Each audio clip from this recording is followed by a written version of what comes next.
Wala daw fighting chance ang kumakalaban kay VP Sara sa 2028. Ano nga ba ang dapat nilang gawin?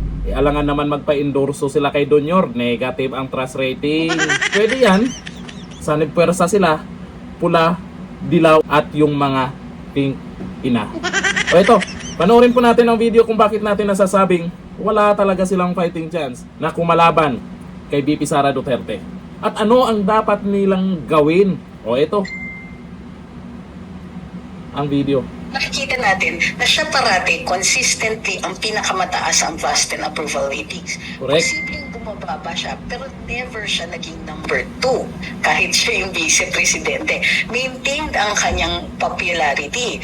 So, ibig sabihin, kahit kitang-kita ng karamihan ng mga, especially yung mga, mga nakatutok dito sa issues na ito, maliwanag. Ano yung motivation, ano yung purpose, kumbaga napaka-common knowledge na. Unfortunately, wala silang ibang strategiya, walang ibang recourse. Kumbaga, walang mapupuntahan o walang ibang magagawa ang mga kalaban niya para magkaroon ng kahit man ng katiting na fighting chance. So, in order to do that, ito pa rin ang bagsak nila. Kahit maliwanag sa mata ng mga tao yung ginagawa nila. After all, kung suntok sa buwan na rin lang, ibuhos na nila lahat para dito sa strategiya nila. Unfortunately, feeling ko baka hindi sila pa rin, hindi enough yung ginagawa nila. 33 million is a very, kumbaga, nakakatakot na number yun para ma-overcome. So, kahit ngayon, naaapektuhan sila sa taas ng trust and approval ratings ng BC. Yan naman ay katotohanan. Kasi itong mga Duterte ay hindi gumagamit ng trolls ang mga yan.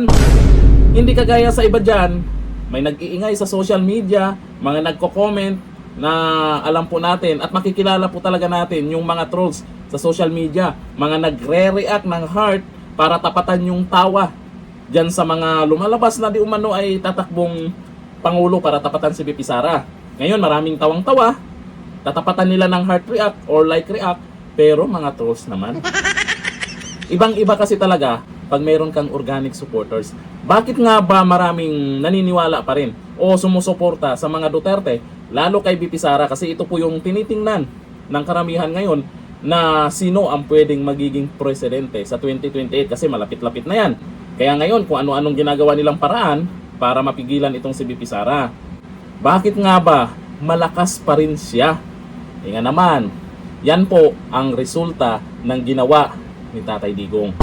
Yan po ang naging resulta kung paano mamuno ang dating presidente. Kahit anong paninira, nakikita na may ginagawa. Pag nagsasalita, hindi nagngingiwi. Ang isa kasi na dapat titingnan kung sino ang gagawing leader sa Pilipinas, yung may nagawa sa sariling baluarte nila.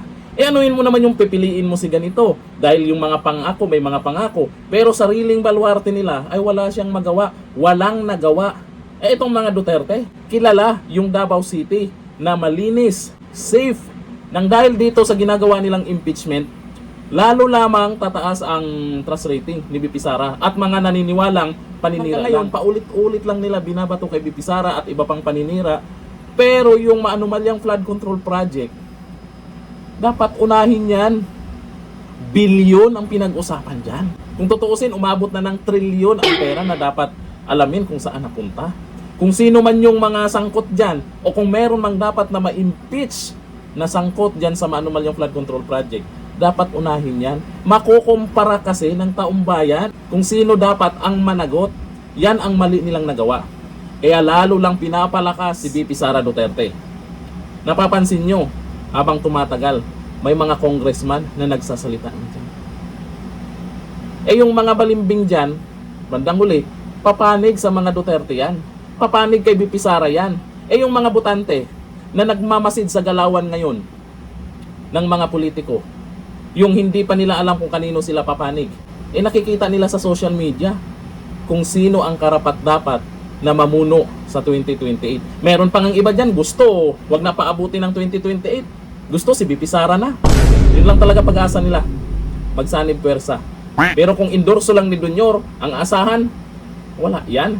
Negative na nga, di ba? Paano ipapanalo yung negative trust rating tapos mag-endorso? Lalo kang matalo. Hanggang dito na, thank you. Bye.